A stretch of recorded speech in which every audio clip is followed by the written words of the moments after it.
गैर कानूनी तरीके से पशुओं का कत्ल करते शकमंद इस व्यक्तियों के आवासों पर सरप्राइज कॉम्बिंग चेकिंग की कामगिरी करती सलावतपुरा पुलिस टीम।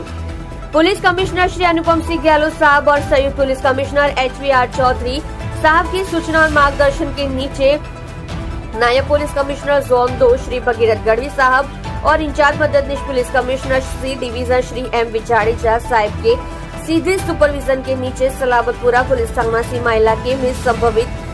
अवैध कत्ल खाने और संदिग्ध व्यक्तियों के आवास ठिकानों पर सरप्राइज कॉम्बिंग चेकिंग हाथ लेने में आई थी, जिसमें कॉम्बिंग दौरान कोई भी गौमांस से जुड़ी आपराधिक चीज वस्तु नहीं मिल आई थी, जिसमें सलावतपुरा पुलिस ने कॉम्बिंग के दौरान जांच किए गए स्थानों पर विवरण नीचे दिए गए हैं। मान दरवाजा ख्वाजा नगर क्षेत्र, मान दरवाजा खाड़ी तटवर्ती क्षेत्र, उमरवाड़ा क्षेत्र, भाटेनाका रजानगर क्षेत्र, कमेला दरवाजा SMC